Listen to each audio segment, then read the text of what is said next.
Welcome to ஊர்வது அறிவு. இன்னைக்கு நம்ம ப்ராப்ளம் 1 தான் பார்க்க போறோம். என்ன கேட்டிருக்காங்கன்னு பாத்தீங்கன்னா, ஒரு ஹைட்ராலிக் பிரஸ், அந்த பிரஸ்ல ரேம் வந்து 30 சென்டிமீட்டர் டயமீட்டர்னு கொடுத்துட்டாங்க. பிளஞ்சர் வந்து 4.5 சென்டிமீட்டர் டயமீட்டர்னு கொடுத்துட்டாங்க. சோ பிளஞ்சர் இடத்துல 500 நியூட்டன் நம்ம ஃபோர்ஸ் கொடுத்தோம்னா அந்த ரேம்ல எவ்வளவு வெயிட்டை நம்மளால லிஃப்ட் பண்ண முடியும் அப்படின்னு கேக்குறாங்க. சோ ஃபர்ஸ்ட் ஒரு ஹைட்ராலிக் பிரஸ் எப்படி இருக்கும்னு பார்ப்போம். இதுதான் வந்து ஒரு ஹைட்ராலிக் பிரஸ். நீங்க வந்து ஒரு கார் வாஷ் பண்ற இடத்துக்கோ இல்ல ரிப்பேர் பண்ற கராஜுக்கோ போனீங்கன்னா அங்க இப்படிதான் வந்து ஒரு ஹைட்ராலிக் பிரஸ் இருக்கும். இந்த குட்டியா இருக்க ஏரியாக்கு பேரு பிளஞ்சர்னு சொல்லுவாங்க. இந்த பெருசா இருக்க ஏரியாக்கு பேரு ரேம்னு சொல்லுவாங்க. சோ இந்த பெருசா இருக்க ஏரியாவில தான் அந்த காரு இல்ல எந்த வெயிட்டை நம்ம தூக்கணுமோ அந்த வெயிட் இருக்கும். இந்த குட்டியா இருக்க இடத்துல நம்ம ஃபோர்ஸ் அல்ல லோடு அப்ளை பண்ணுவோம். இங்க வந்து நம்ம அந்த லோட 500 நியூட்டன் அப்ளை பண்றோம். ஓகேங்களா? அப்ப இந்த வெயிட் எவ்வளவு தூக்க முடியும் அப்படின்றது தான் கொஸ்டின். இந்த ஏரியா பாத்தீங்கன்னா பிளஞ்சரோட ஏரியாவை நம்ம A2ன்னு எடுத்துக்கலாம். அவங்க ஏரியாவை கொடுக்காம டயமீட்டர் D2ன்னு கொடுத்திருக்காங்க. Is equal to 4.5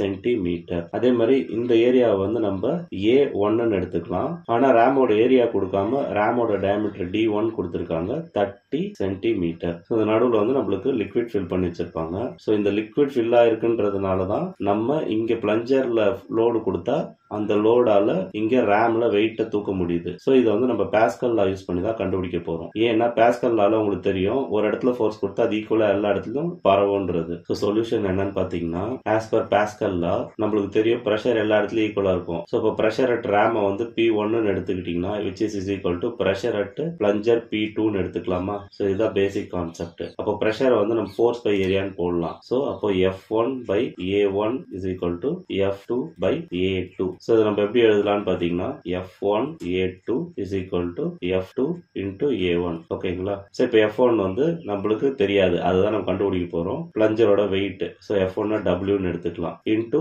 A2.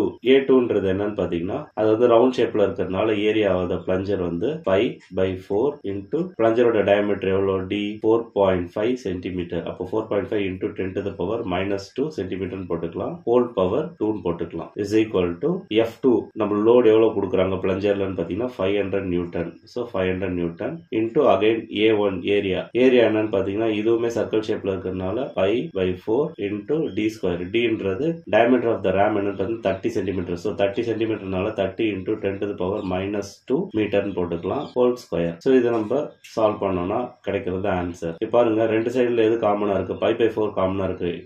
எல்லாமே மல்டிப்ளிகேஷன்ல இருக்குன்றதுனால இந்த 5/4யும் இந்த 5/4யும் நம்ம கேன்சல் பண்ணிடலாமா? சோ W into இந்த டேர்ம் 4.5 ஸ்கொயரை தனியா எழுதிக்கலாம். W into 4.5 square into 10 to the power -4. இது உங்களுக்கு புரியுதுங்களா? is equal to 500 into 30 ஸ்கொயரை தனியா எழுதிக்கலாம். 30 square into 10 to the power -4. So ரெண்டு சைடுல 10 to the power -4 நம்ம கேன்சல் பண்ணிடலாமா? சோ நம்மளுக்கு என்ன கிடைக்குதுன்னு பாத்தீங்கன்னா W into 4.5 square is equal to 500 into 30 square கிடைக்குது. So W is equal to 500 into 30 square நம்மளுக்கு தெரியும் 900 divided by நம்ம வந்து 4.5 ஸ்கொயரை 45/10 the whole ஸ்கொயர் போட்டுக்கலாம். ஓகேங்களா? சோ is equal to இது 500 into 900 divided by 45 square, 45 into 45 divided by 10 square 100.